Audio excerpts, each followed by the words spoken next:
रुको पार्थ, इसे अग्नि देना पाप है। इस जमीन में दफनाओ। रुको, इसे आग मत दो। अगर ये दुस्साहस तुमने किया तो बहुत बड़ा गलत हो जाएगा। सनातन धर्म में माना जाता है कि मोक्ष की प्राप्ति चिता की अग्नि से ही संभव है। तो फिर नन्हे और मासूम बच्चों के लिए ये नियम क्यों बदल जाता है? क्यों उन कोमल शरीरों को अग्नि को सौंपना शास्त्रों में वर्जित माना गया है? क्या आप जानते हैं कि इसी अग्नि के सामने एक ऐसा शरीर भी आता है जिसे छूने से आग भी डरती है? एक ऐसा शव जिसे देखकर अग्निदेव भी अपने हाथ पीछे खींच लेते हैं। हिंदू धर्म में हर किसी को जलाया जाता है, लेकिन नन्हे फूल से बच्चों को नहीं।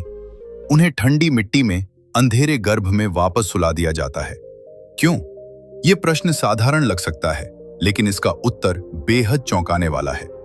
इस गूढ़ रहस्य का उद्घाटन स्वयं भगवान श्री कृष्ण ने देवर्षि नारद के समक्ष किया था।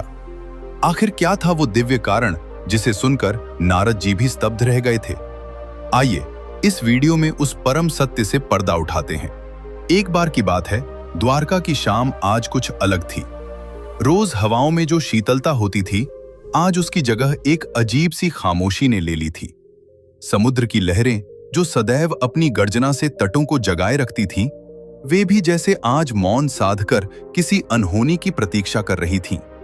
श्री कृष्ण अपने महल के उपवन में अकेले बैठे थे।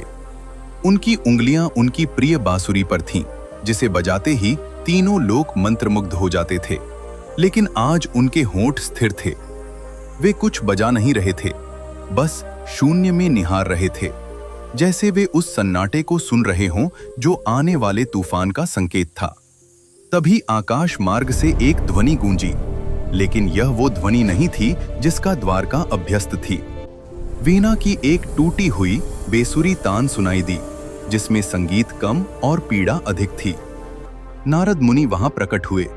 वही नारद जिनके आगमन से वातावरण में नारायण नारायण का उल्लास भर जाता था, आज बिल्कुल शांत थे।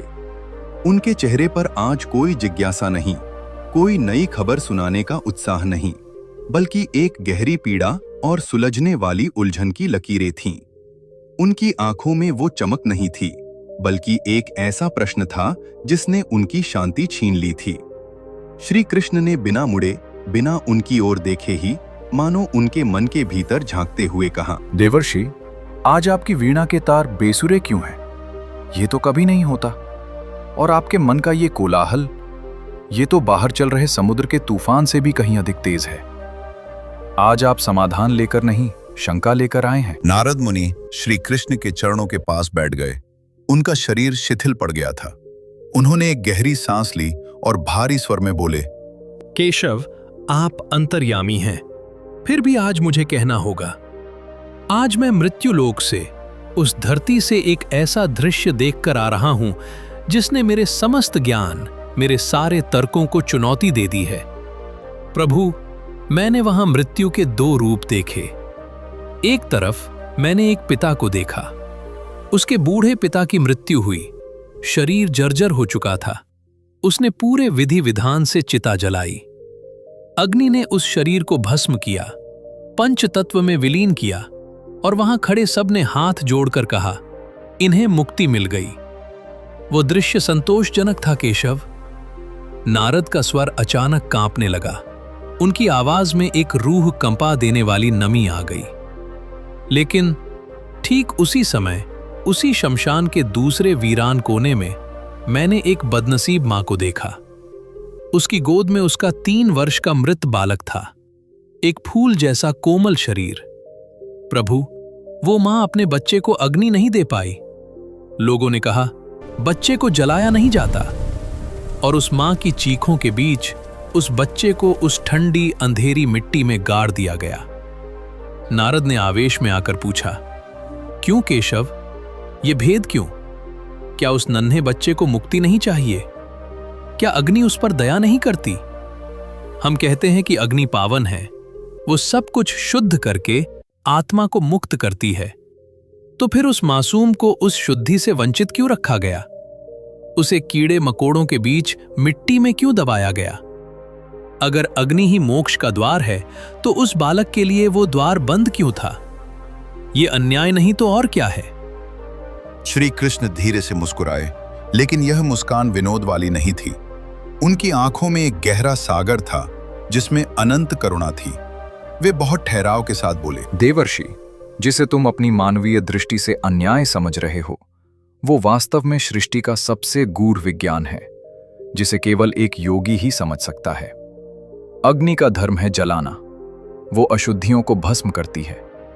वो संस्कारों और कर्मों के बंधनों को काटती है। लेकिन देवर्षि, अग्नि भी विवश हो जाती है। उसका ताप भी ठंडा पड़ जाता है जब उसके सामने जीवन अपने शुद्धतम निर्दोष रूप में आता है। नारद ने चौंक कर अपनी आंसुओं भरी आंखों से पूछा, विवश? तीनों लोकों को भस्म करने की क्षमता रखने वाले अग्निदेव विवश? ये कैसे संभव है प्रभु? क्या मासूमियत अग्नि से भी बड़ी है? श्री कृष्ण ने उनकी आंखों में सीधे देखते हुए कहा, हाँ देवर्षि, मासूमियत का तेज अग्नि के ताप से कहीं अधिक होता है।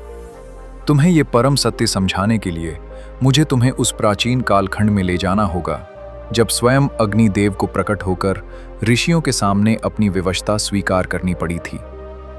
अपने चित्त को शांत करो और ध्यान से सुनो। ये कथा महान ऋषि उग्रतपा की है और उनके पुत्र की उस चिता की जो कभी जली ही नहीं। श्री कृष्ण ने अतीत के पन्नों को पलटते हुए कथा आरंभ की। ये बात सतयुग और त्रेता युग के उस संधि काल की है जब धरती पर मंत्रों की शक्ति आज से कहीं अधिक प्रबल थी। भयानक और रहस्यमयी दंडकारण्य वन के बीचों बीच, जहां विशाल वृक्षों की छांव में दिन में भी रात जैसा अंधेरा रहता था और जहां सूर्य की किरणें भी जमीन को छूने से डरती थीं, वहां ऋषि उग्रतपा का आश्रम था। उग्रतपा, जैसा नाम वैसा ही उनका व्यक्तित्व। उनकी क्रोधाग्नि इतनी प्रचंड थी कि वन के हिंसक पशु, शेर और व्याघ्र भी उनके आश्रम से कोसों दूर रहते थे। उन्होंने वर्षों तक केवल हवा पीकर, एक पैर पर खड़े रहकर, अंगूठे के बल पर ऐसा घोर तप किया था कि इंद्र का सिंहासन भी डोलने लगा था। उनके पास सिद्धियां थीं, प्रकृति को वश में करने वाले मंत्रों की शक्ति थी और काल को भी चुनौती देने का एक अभिमानी विश्वास था। जीवन के संध्याकाल में जब उनका शरीर वृद्ध होने लगा, विधाता ने उनकी सबसे बड़ी परीक्षा ली। उन्हें एक पुत्र रत्न की प्राप्ति हुई जिसका नाम रखा गया चैतन्य। चैतन्य, वह बालक साधारण नहीं था देवर्षि। उसकी आंखों में एक ऐसा अलौकिक तेज था कि जो भी उसे देखता अपने सारे दुख, सारी थकान भूल जाता। ऋषि उग्रतपा, जो कभी देवताओं के आगे भी नतमस्तक नहीं हुए, अब अपने पुत्र की तोतली बोली और निश्चल हंसी के आगे विवश थे। उनका वज्र जैसा कठोर हृदय अब मोम की तरह पिघल चुका था। उन्हें अहंकार था कि उनका पुत्र अजर अमर है, क्योंकि वह एक महातपस्वी की संतान है जिस पर मृत्यु की छाया भी नहीं पड़ सकती। लेकिन नियति किसी के अहंकार को नहीं बख्शती। जब चैतन्य मात्र 3 वर्ष का हुआ, एक अमावस की रात अचानक आश्रम का वातावरण बदल गया। हवाएं चीखने लगीं, सूखे पत्ते बवंडर बनकर नाचने लगे। आश्रम की गायें भय से रंभाने लगीं। चैतन्य, जो शाम तक आंगन में खेल रहा था, अचानक मूर्छित होकर गिर पड़ा। उसका शरीर बर्फ की सिल्ली जैसा ठंडा पड़ने लगा, लेकिन उसका माथा अग्नि की तरह तप रहा था। ऋषि उग्रतपा घबरा गए।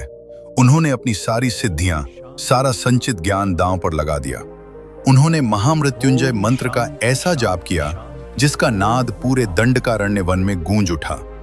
उन्होंने पाताल और आकाश से दुर्लभ जड़ी बूटियां मंगवाईं, उन्हें पीसकर बालक के कंठ में डाला। लेकिन उस रात मंत्र शक्तिहीन हो गए थे, औषधियां मिट्टी बन गई थीं। ऐसा लग रहा था मानो स्वयं यमराज अदृश्य रूप में आश्रम के द्वार पर खड़े हों और ऋषि की हर कोशिश का मौन उपहास कर रहे हों। ब्रह्म मुहूर्त से ठीक पहले, जब भोर का तारा निकलने ही वाला था, चैतन्य की सांसें थम गई। एक गहरी हिचकी और फिर सब शांत। वो नन्हा सा फूल खिलने से पहले ही मुरझा गया। ऋषि उग्रतपा का विलाप पहले शोक में और फिर भीषण क्रोध में बदल गया। उन्होंने आसमान की ओर मुट्ठियां भींचकर दहाड़ा, मैंने जीवन भर धर्म निभाया, कठोर तप किया और मुझे ये फल मिला। मैं अपने पुत्र को साधारण मृत्यु नहीं मरने दूंगा, मैं उसे मोक्ष दिलाऊंगा।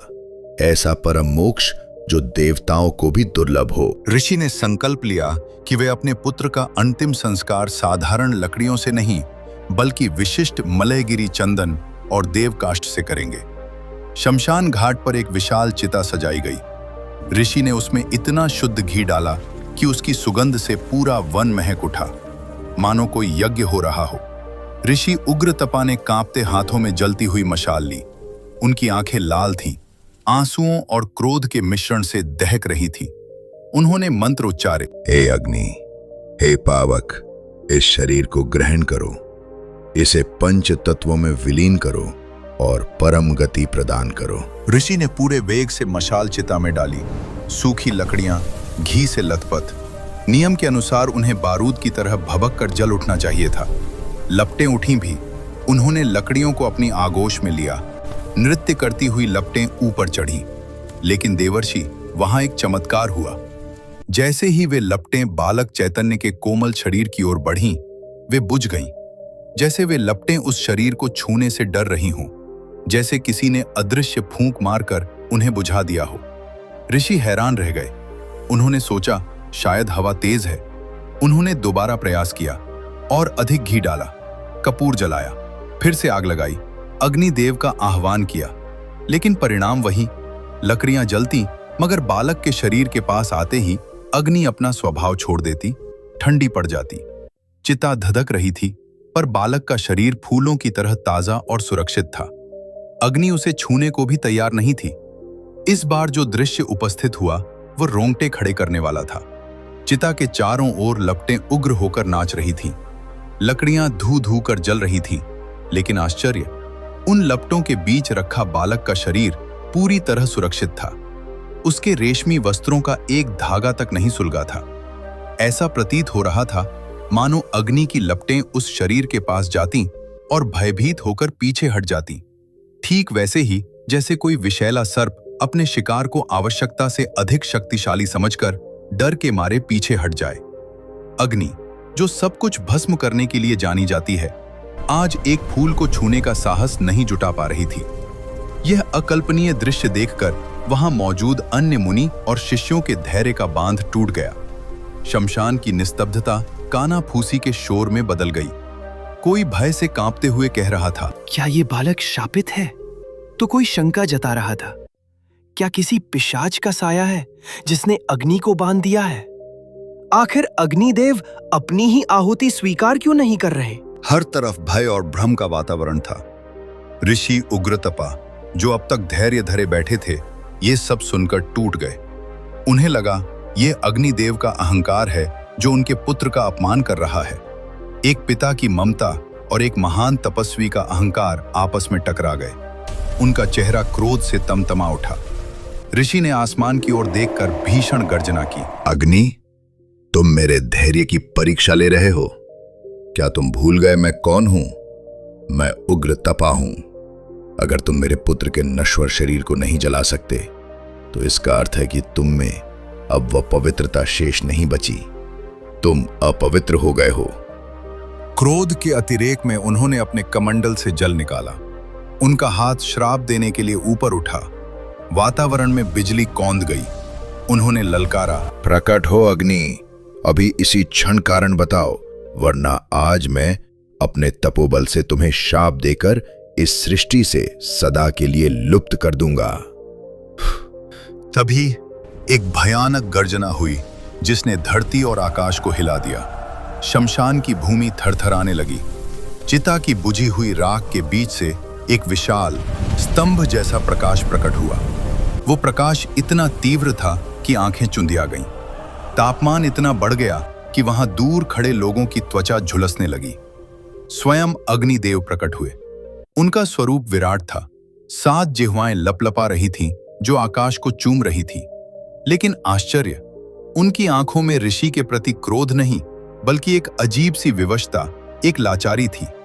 अग्निदेव की आवाज बादलों की गड़गड़ाहट जैसी गंभीर थी। ठहरो उग्रतपा, अनर्थ मत करो। अपने वर्षों के अर्जित तपोबल को क्रोध में आकर शाप देने में व्यर्थ मत बहाओ। ऋषि उग्रतपा, जो क्रोध में भी पुत्र वियोग में जल रहे थे, रोते हुए और चिल्लाते हुए बोले, तो जलाते क्यों नहीं? क्या मेरे पुत्र का शरीर पत्थर का है? तुमने लंका जलाई, तुमने खांडव वन जलाया, तुम पल भर में पूरे संसार को भस्म कर सकते हो। तो इस 3 हाथ के बालक को जलाने में तुम्हारे हाथ क्यों कांप रहे हैं? न्याय करो अग्नि, न्याय करो। अग्निदेव ने अत्यंत शांत और गंभीर स्वर में कहा, ऋषिवर, अपने क्रोध को त्यागिए और अपनी दिव्य दृष्टि खोलिए। देखिए सत्य क्या है। मैं दाहक हूं, मैं जलाता हूं, लेकिन मैं क्या जलाता हूं? मैं शरीर को नहीं जलाता, मैं उस गंदगी को जलाता हूं जो आत्मा के ऊपर परतों की तरह चढ़ी होती है। अग्निदेव ने सृष्टि का नियम समझाते हुए आगे कहा, ऋषिवर, जब कोई मनुष्य जीवन जीता है तो वो कर्म करता है। वो झूठ बोलता है, छल करता है, वासना में डूबता है, क्रोध करता है, प्रेम और घृणा के अदृश्य बंधन बनाता है। ये सब संस्कार बनकर उसके शरीर के पोर पोर में, उसकी हड्डियों में बस जाते हैं। उसका शरीर इन विकारों से कठोर और अशुद्ध हो जाता है। मृत्यु के बाद आत्मा उस अशुद्ध शरीर को छोड़ना नहीं चाहती, क्योंकि उसे उससे मोह होता है। तब मुझे, अग्नि को, उस मोह के बंधन को तोड़ने के लिए उस अशुद्ध शरीर को जबरन जलाकर नष्ट करना पड़ता है। दाह संस्कार शरीर को मिटाना नहीं, बल्कि ये एक युद्ध है ऋषिवर, उस अशुद्धि के खिलाफ जो आत्मा को मुक्त नहीं होने देती। फिर अग्निदेव ने उस मृत बालक की ओर इशारा किया और पहली बार देवताओं के चेहरे पर एक नमन का भाव आया। वे बोले, परंतु इसे देखिए ऋषिवर, अपनी दिव्य दृष्टि से इसके मस्तक को पढ़िए। इस नन्ही जान ने अभी जीवन देखा ही कहाँ है। इसके मन में न मैं का अहंकार है, न तू का द्वेष। इसने न कभी झूठ बोला, न कभी किसी का बुरा चाहा। इसकी आत्मा पर कर्मों की, पाप या पुण्य की कोई परत नहीं है। ऋषिवर, ये शरीर नहीं है, ये तो जमी हुई ओस की बूंद है। ये साक्षात ईश्वर का ही विशुद्ध रूप है। अग्निदेव का स्वर अब विनम्र और प्रार्थनापूर्ण हो गया। मैं अशुद्धि को जला सकता हूं, पवित्रता को नहीं। जो पहले से ही कुंदन है, उसे आग में डालकर मैं क्या शुद्ध करूंगा? यदि मैंने इसे जलाने का प्रयास भी किया तो यह ब्रह्म हत्या के समान महापाप होगा। ऋषिवर, समझिए, ये कच्चा घड़ा है। एक कुम्हार पके हुए घड़े को तोड़ सकता है, लेकिन कच्चे घड़े को आग में नहीं पकाया जाता, ना ही तोड़ा जाता है। अगर कच्चा घड़ा खंडित हो जाए तो उसे फेंका नहीं जाता, उसे वापस गीली मिट्टी में मिला दिया जाता है, ताकि कुम्हार उसे फिर से नए रूप में कर सके।